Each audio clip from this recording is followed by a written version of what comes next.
Programa da revista Aquarista Júnior. Tudo bem? Puxa vida, é um prazer muito grande estar aqui de novo. Estamos aqui hoje no dia 15 de abril de 2019 para começar o programa da revista Aquarista Júnior, programa número 39. É um prazer muito grande, está sendo um prazer muito grande contar o quê? Através dos programas, a história do aquarismo brasileiro nos últimos 30 anos, nas últimas 3 décadas, sob aquilo que a revista Aquarista Júnior foi planejando, fazendo, estruturando, pensando, projetando para realmente colaborar, né? Com essa coisa do hobby, nosso querido hobby do aquarismo, para que ele pudesse crescer bastante, para que ele pudesse ter um número de praticantes, vamos dizer, em todo o Brasil, todos os cantos do Brasil, todas essas pessoas interessadas em ter algum animalzinho, vamos dizer, em casa, ou cuidar de algum animalzinho, que pudesse realmente escolher a opção do aquarismo como uma opção bacana para todas as faixas de idade e para todas as faixas sociais, todos os lares, aquela coisa toda, uma coisinha simples, mesmo quando a gente sempre fala isso, às vezes você vai viajar no final de semana, outros animais dão um pouquinho mais de trabalho, mais um pouquinho de preocupação. E o aquário, quando bem estabilizado, quando bem montadinho, aquela coisa toda, ele dá quase que um trabalho mínimo naquilo que o aquarista vai ter que dispensar com ele, entendeu? Então são coisinhas simples que o aquarista vai ter que pensar, tem que fazer, para realmente de repente viajar um final de semana, viajar um feriado, e com isso realmente curtir o lazer, né? Um lazer, e sem deixar de lado a preocupação normal que toda pessoa tem, às vezes, quando tem um animal de estimação em casa, né? Tá legal? Então, estamos iniciando aqui o programinha número 39 da história do aquarismo brasileiro. E só para você ter uma noção, datas, né? Cronológica, vamos dizer, nós estamos quase finalizando o ano de 1993. Década de 90, uma década muito realmente pulsante, tanto no Brasil, no mundo, no aquarismo principalmente, e nessa coisa de ideia, né, de globalização que começou a ter em todo o mundo, onde tudo começou a chegar em todos os lugares, onde até produtos, vamos dizer, produtos europeus puderam chegar, produtos aquarísticos mesmo, né? Todas as áreas, mas no aquarismo foi diferente. Produtos europeus puderam chegar no Brasil, produtos que eram, vamos dizer, vinham dos Estados Unidos começaram a ter facilidade de chegar para o Brasil, produtos asiáticos começaram a chegar no Brasil com mais regularidade, né? E com tudo isso, realmente, o aquarista ficou realmente com uma gama muito grande de oportunidades e de, vamos dizer, opções de produtos, equipamentos, acessórios, para que pudesse montar aquários das mais variadas maneiras, tá legal? Só para começar, eu queria falar puxando naquela coisa de toda semana eu estou fazendo isso, o próximo dia 19 de abril é comemorado o Dia do Índio. Então, sexta-feira agora, entendeu? E nós da revista Aquarista Júnior sempre tivemos, no começo da revista, um carinho especial pelos índios, pelas coisas que os índios fazem, pelas, vamos dizer, pelas características de vida do índio, pelo jeito que eles, na época, pescavam peixe, né? Então, o próprio hobby do aquarismo, o hobby profissional da coleta, aquela coisa toda. Usa muitos equipamentos, acessórios indígenas, muitas palavras indígenas, termos indígenas é usado para caracterizar, para nomear alguns nomes populares de alguns peixes brasileiros, ou vamos dizer, riachos, rios, essas coisas todas. Então, todas essas palavras que você ouve falar, tem tudo, vamos dizer, iniciativa indígena. E quando a revista Aquarista Júnior começou, década de 80, né? Ela teve um carinho especial e teve um grupo de pesquisa especial que trabalhou essa coisa de o aquarismo e os índios, ou os índios e o aquarismo. E agora, então, no próximo dia 19, vamos dizer, é comemorado o Dia do Índio. Então, abraço realmente a toda, vamos dizer, todo esse... Abraço por esse dia, tá legal? Então, deixa eu falar uma coisa também. 1993, estava folheando as revistas da época, sempre puxando aquilo que a revista foi fazendo, ou foi organizando tudo, para ajudar, no caso, o aquarismo, né? E eu observei na revista 33, deixa eu pegar ela aqui, ó. Papapi, papapá.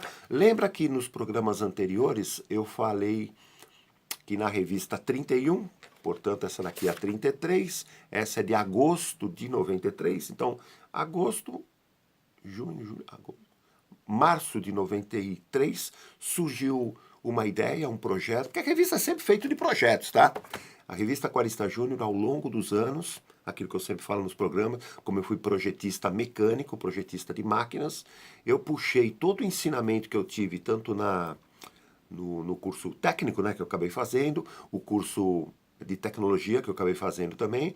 Então, toda aquela ideia de projeto, eu procurei criar uma ideia voltada para o nosso querido hobby e criando ao longo dos anos, a revista foi criando o quê?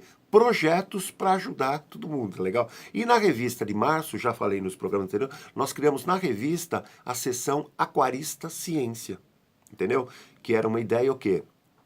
De publicar na revista matérias, artigos, conceitos, tudo que eu ia observando na ciência, em trabalhos científicos, em simpósios, em congressos, em encontros, que eram da área científica, não necessariamente tinham a ver com aquarismo, porque era muito raro ter esse tipo de assuntos nos congressos, essas coisas todas, mas que fosse alguma coisa ligada aos peixes que a gente pudesse puxar a informação ou a dica, aquela coisa, e transformar aquilo num pequeno artigo, né? Ou numa pequena matéria e incluir na revista como nessa seçãozinha Aquarista Ciência. Então, a ideia, o projeto, era justamente criar esse tipo de coisa para quê? Para que o aquarista pudesse, ao longo do tempo, ganhar um pouco de experiência global. Eu sempre falo isso aí, viu? Quando você começa o hobby do aquarismo, você começa meio, vamos dizer, começando as noções básicas, aquela coisa toda, mas conforme você vai se envolvendo com o aquarismo, você vai vendo que ele cerca vários tipos de conhecimentos que o aquarista precisa ter, ou vai ter, sem perceber, ele vai ter conceitos de biologia, de química, de física, de uma série de conceitos que ele vai acabar absorvendo, que vai o quê? Amadurecendo essa prática aquarística dele. Deu pra entender? Então, no caso da ideia, né, do projeto Aquarista Ciência, era justamente realmente tentar fazer o quê?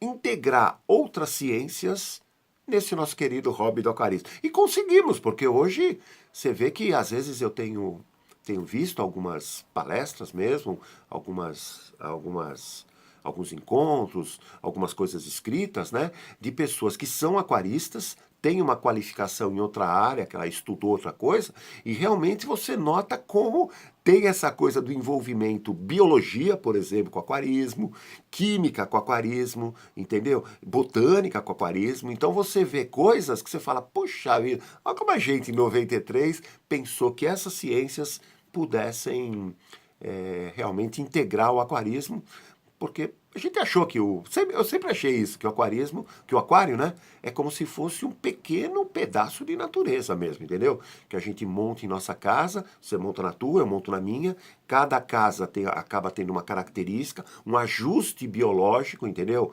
Depois, mais para frente, no começo falava equilíbrio biológico, ajuste biológico, mais recentemente, aí nos últimos anos, tenho escrito a palavra acomodação biológica. Então, o que acontece? O aquário vai se acomodando tanto naquele lugar que ele acaba ficando parte integrante daquela sala. Tanto do ponto de vista, vamos dizer, adaptação dos peixes, claro, e da própria biologia do ambiente. Entendeu? Das plantas, da convivência peixe com plantas, da característica que os peixes, vamos dizer, adotam, da claridade, da luminosidade que às vezes entra no ambiente, entendeu? Daquilo que você usa. Então o que acontece? Todo aquário acaba tendo essa coisinha de acomodação. E quando o aquarista ele aprende regrinhas que possa somar aquilo que ele está praticando, puxa, acaba sendo super sensacional. E a ideia da revista sempre foi essa. Eu só citei esse projeto nosso, né, de Aquarista Júnior Ciência, porque nessa revistinha 33, ó a capinha dela aqui. Essa daqui então, que nem eu falei, já é de agosto de 93. Nós publicamos o quê? Nós começamos a publicar, né, deixa eu ver se tem aqui, página 23, papapi, papapá. Na seçãozinha Aquarista Ciência, tá vendo aqui, ó?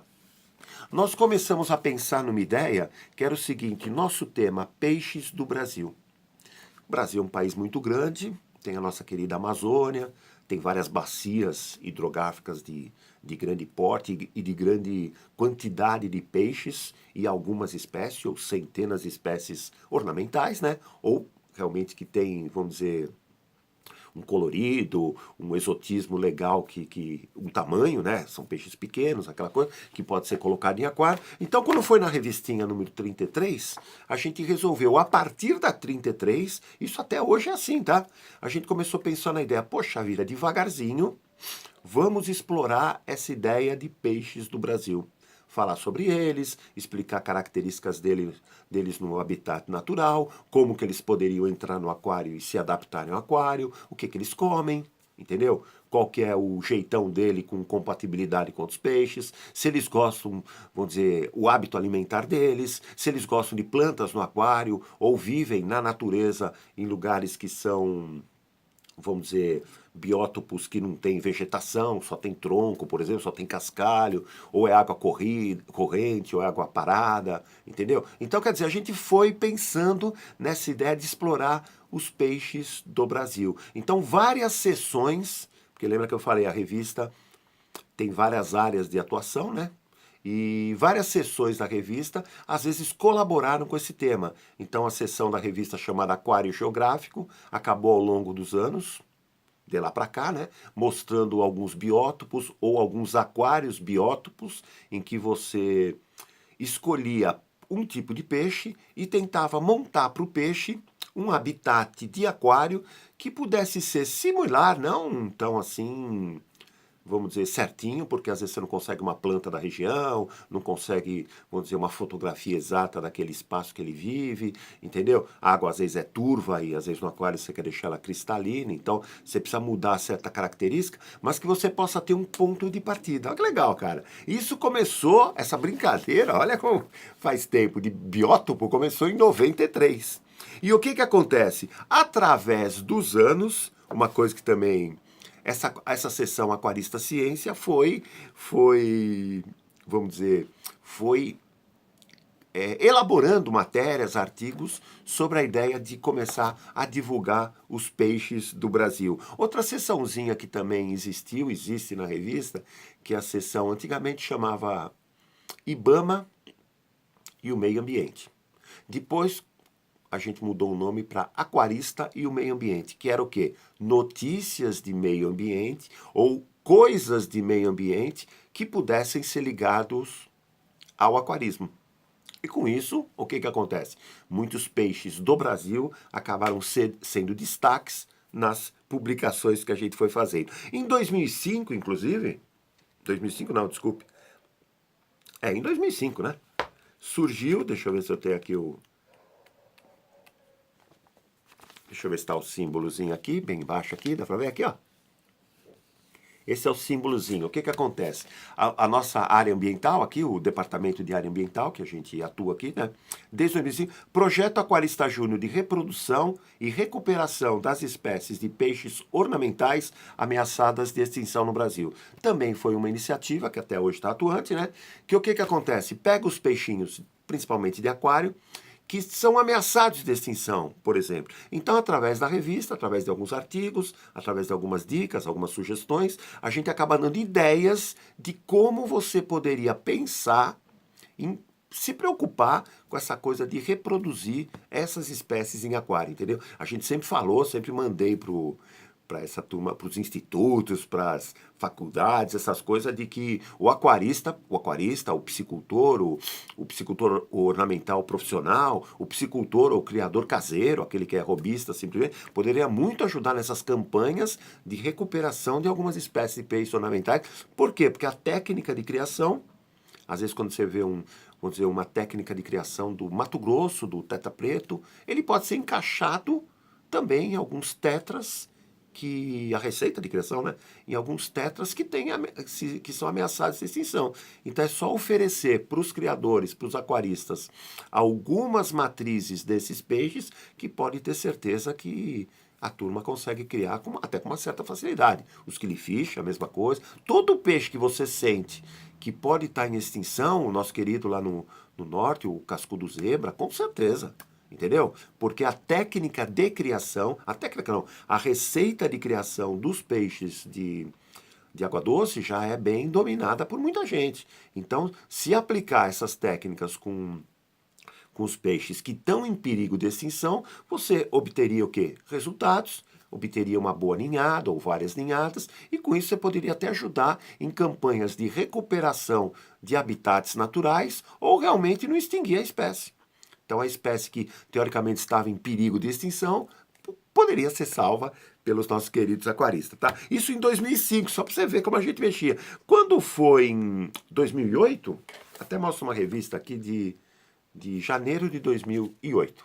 Olha aqui, tá vendo ela aqui? Revista número 119. Nós, em 2008, tivemos a satisfação de criar o 2008, Ano Nacional, aquela coisa. Ano Nacional do Projeto de Reprodução e Recuperação das Espécies de Peixes Ornamentais Ameaçadas de Extinção no Brasil. O que é o Ano Nacional? O Ano Nacional eram 6 matérias, que a revista é bimestral, né? Em que, nas 6 revistas do ano, abordavam assuntos ligados ao tema anual. E nesse ano de 2008, a gente criou esse ano anual da recuperação, reprodução dos ameaçados de extinção. Então é um orgulho, realmente, para mim, particularmente, né, ter colaborado com essa coisa de pensamentos voltado à recuperação. Então aquela coisa, porque o progresso vem mesmo no Brasil, não tem jeito.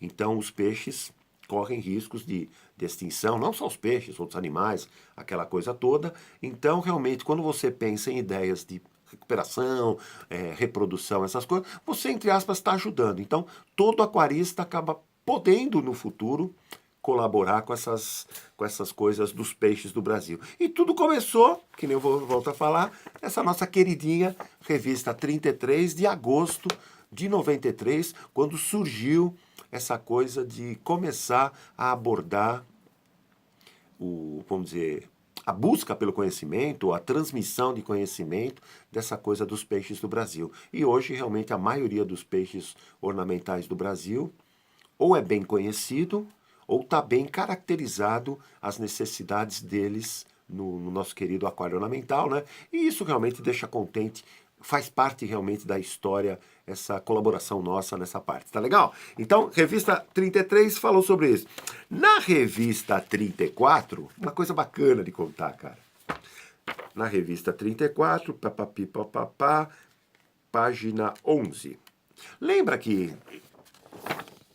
nós falávamos o contato que a gente sempre teve com leitores, algumas revistas a gente publicava regrinhas, publicava coisas, assuntos, dica daqui, dica de lá, como que poderia. E nas revistas anteriores a gente tinha publicado uma tabelinha de compatibilidade, isso na parte de aquário marinho, entre palhaços e anêmonas. Aquela coisa de compatibilidade, simbiose, aquela coisa toda de eles viverem em conjunto, tudo. Então uma coisa é você publicar, entendeu? Outra coisa é você receber realmente de uma pessoa um depoimento, na época era por cartas, por fotografia, aquela coisa, explicando que sempre, vamos dizer, que aquilo que você coloca na publicação aconteceu na prática, né? Então o que acontece? Na revistinha 34, então deixa eu ver aqui, papapê, já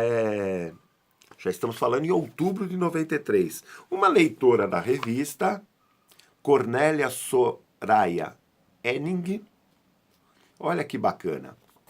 Ela mandou uma fotografia, dá pra ver ela, dá pra ver a Cornélia aqui, ó, tá de pé. Acho que é a mãe dela e as filhas dela. Olha que bonitinho aqui, tá vendo aqui, ó? O aquário. O que acontece? Ela mandou um depoimento, entendeu? O que vemos nessa foto é uma simbiose de um palhaço tomate com uma anêmona placifora. Não é lindo? Interrogação ela coloca. Mas a foto não traduz toda a história por trás dela. A simbiose não aconteceu de um dia para outro. Foi um namoro de mais ou menos 2 meses. Olha que bacana. Essa anêmona sofreu 8 acidentes no aquário, sempre ficando presa ao tubo do filtro externo.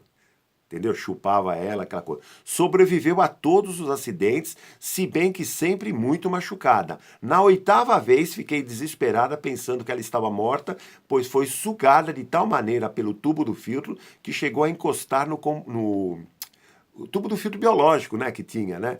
Que chegou a encostar no compressor, entendeu? Retirei-a com muita dificuldade do tubo, pois seu corpo estava numa curva. Coloquei-a dentro de um balde com água do aquário e fiquei observando. Depois de mais ou menos 3 horas, percebi que estava viva e coloquei-a de volta ao aquário. Se encolheu e, ao seu encontro, feliz por tê-la de volta, veio o palhaço, empurrando-a, cutucando-a, até que se abrisse, linda, maravilhosa, para que pudesse fazer essa simbiose que vocês estão vendo nessa foto, tirado no dia do acidente. A foto, entendeu? Olha que legal, cara. Não é uma maravilha ver o estímulo que o palhaço deu para a Nêmona? Isso é amor. Agora, todas as noites eu desligo o filtro externo e assim os acidentes se acabaram. Cornélia Henning. Olha que bacana, cara. O que acontece? Olha a interação. É claro que a gente vê bicho assim, fala, isso não existe, isso aqui. O que acontece?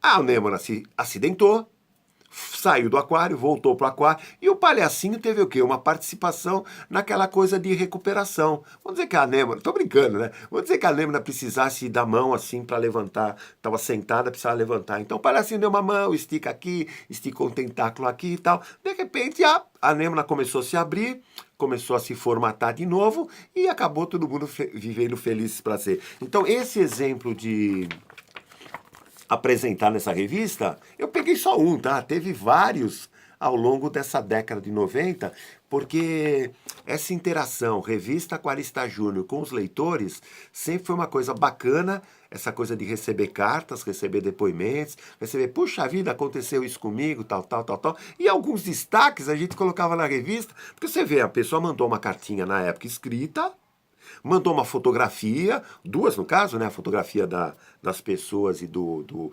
aquário, tudo. Então você vê a dedicação que existia. Hoje, com essa coisa de modernidade, com essa coisa de foto digital, tudo é muito rápido, só que é menos envolvente. Então, quando você mandava uma carta, é aquela história, mandava a carta, recebia a carta, publicar. Então, vamos dizer, a pessoa enviar a carta e sair numa revista demorava meses. Enquanto isso, tinha um bate-papo frutífero entre o aquarista e entre o pessoal aqui da revista Aquarista Júnior. E eu separei aqui um exemplo dessa revistinha 34, que eu achei bacana comentar aqui no programa da revista, tá legal? Coisas pitorescas que a gente publica, entendeu? Na época não se tinha essa coisa de muitas filmagens, né?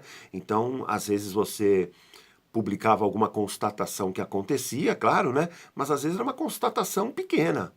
E de repente você colocava na revista, e quando acabava tendo, vamos dizer, coisas assim, resultados, você ficava super contente. Isso vale para qualquer coisa, tá? É que nem quando a gente, aquarista, fala alguma coisa ligada a doenças dos peixes, aquela coisa. Então você fala de uma bactéria, fala de um parasita e tal. Aí de repente vem um médico ou um estudioso que fala desse assunto.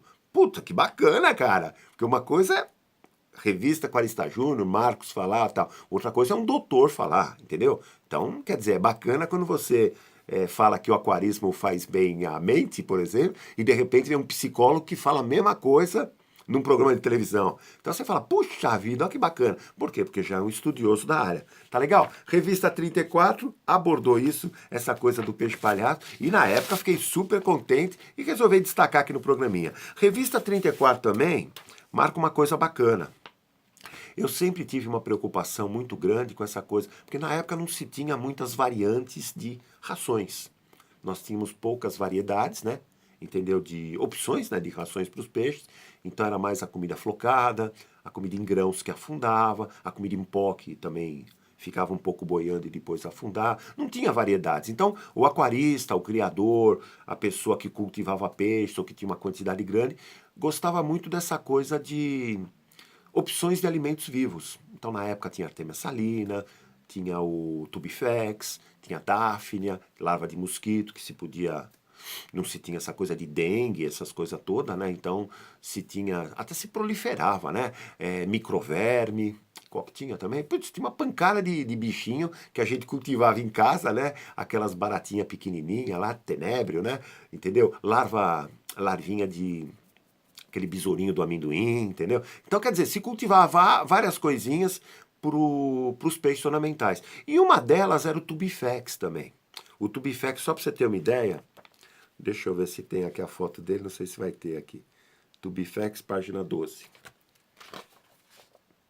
Não vai ter a foto dele. O Tubifex, só para você ter uma ideia, é como se fosse uma minhoquinha, só que é bem fininha, a espessura de um fiozinho de cabelo, um pouquinho maior, entendeu? E vive o quê? Nas regiões de água poluída, de esgoto, essas coisas todas, que eles se proliferam naquela lama.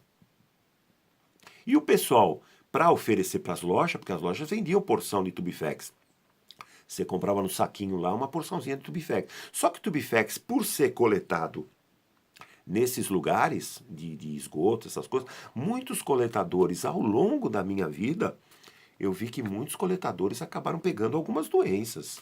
Doenças assim de estômago, de intestino, de pele, porque você acabava pegando com rusticidade, não se precavendo muito naquela coisa de proteção individual, de luva, essas coisas. Então você acabava pegando alguma coisa ligada a o lugar, né? A lama que os Tubifex viviam. Então, na época, revista 34,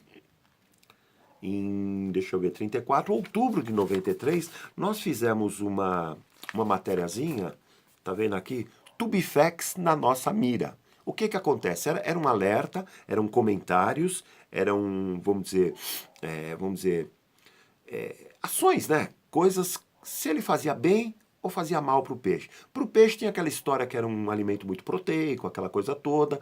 Então, para crescimento, para desenvolvimento, para alimentação de matrizes, opa, tinha o lado positivo. O lado negativo é que podia realmente trazer alguma doença para a criação, entendeu? Precisava ser bem lavado, lavado que a gente falava, só para você ter ideia, quando pegava-se o Tubifex no saquinho, você pegava na loja, vinha como se fosse um fio de cabelo, tudo enrolado. Aí a gente sempre aconselhava, coloca numa bacia, coloca água, sem cloro, claro, e coloca o Tubifex, a porção. O Tubifex às vezes vai ficando enroladinho mesmo, às vezes vai se espalhando um pouquinho. E essa água, conforme ela vai ganhando um pouco de turbidez, você vai trocando, se for o caso, todo dia. Entendeu? Seria como se fosse uma depuração do Tubifex. A gente colocava às vezes até umas rodelinhas de batata, porque o Tubifex tinha gostava de comer batata, batateiro, né? Então o que que acontece? Opa, ia purificando, por isso deixava alguns dias, aí você com uma pinça, essas pinças de mulher mesmo, né? Você acabava pegando aquele molhinho, né? Um pouquinho do Tubifex e jogava pro peixe, tal. Então peixes carnívoros adoravam, peixes reprodutores adoravam, entendeu? Por quê? Porque era um alimento muito atrativo para os peixes. Tinha até um comedourozinho que era flutuante, era como se fosse uma boinha e como se fosse uma telinha. Imagina uma boia, puxa vida, eu podia pegar um aqui. Uma boiazinha e uma telinha. Então quando você jogava um pouquinho do Tubifex dentro do comedouro, né? Aí jogava na água, ficava boiando e pelos vãozinhos da tela, o Tubifex devagarzinho ia saindo para a água. Nessa de sair para a água, os peixes acabavam pegando o Tubifex. Então, na época, a gente teve essa preocupação de, pelo menos, preservar, com ideias, no caso, né, a própria saúde do coletador. Então, olha que coisa bacana. Lembra que eu falei no programa anteriores? Como eu participei durante muitos anos na indústria metalúrgica dessa coisa de CIPA, né? Comissão Interna de Prevenção de Acidentes na empresa, na indústria, eu tentei passar para o aquarismo também essa coisa de ideias que pudesse o quê? Fazer com que o aquarista, o profissional da área, tivesse pelo menos um pouco de segurança naquilo que está fazendo e não corresse certos riscos para a saúde mesmo, né? E o Tubifex, por ser coletado nessas áreas de esgoto, de água poluída, essas coisas todas, o coletador corria muitos riscos, tanto que alguns sumiam no mercado. Ficavam trabalhando uma época, depois sumia. A gente até, entre nós, assim, o pessoal do ramo falava, puxa vida, acho que se afastou porque pegou alguma dor de barriga, uma desinteria. E aí o médico falou, olha, você está com uma, sei lá, com uma bactéria ou alguma coisa no estômago, apareceu no exame alguma coisa, e falou, o que que você faz? Faço isso. Não, para de fazer, entendeu? Teve uma época, só para contar, teve uma época que eu sempre fui de ter muitos animais em casa, aquela coisa, e eu tinha um viveiro grande, assim, na parede, fora de casa, no tipo de uma lavanderia, né? Que era um viveiro grande que eu fiz na parede, e começou com agapornis, porque eu tinha alguns agapornis, começou, e juntou lá, eles começavam a criar, eu punha ninho, tudo. Bom, no final chegou a ter mais de 30. E aquela coisa de limpar, porque o fundo era de areia, o piso, né? E teve uma vez que eu comecei a ter problema de respiração. Sabe, tipo asma, né? Asma ou aquela coisa de sentir o pulmão, né? Aí fui numa pneumologista na época, né? Ela fez os exames e tal. Aí ela nem sabia quem eu era, né? Quando ela pegou o exame, a primeira coisa que ela falou: Ô Marcos, você, por um acaso, você tem passarinho em casa? Eu falei, tenho. Por quê? Porque apareceu no exame de sangue, não sei, ou de catarro, não lembro, que eu fiz vários, apareceu uma bactéria que é ligada a pássaros.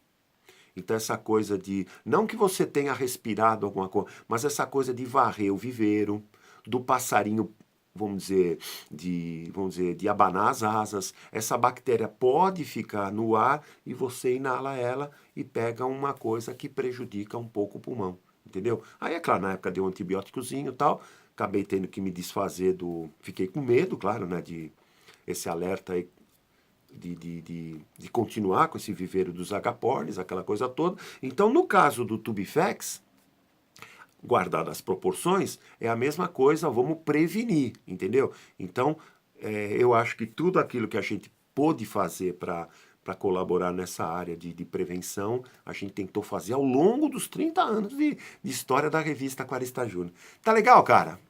O programa 39 está acabando, tá legal? Gostaria de agradecer toda a audiência, tá? Desejar aí uma boa semana a todos.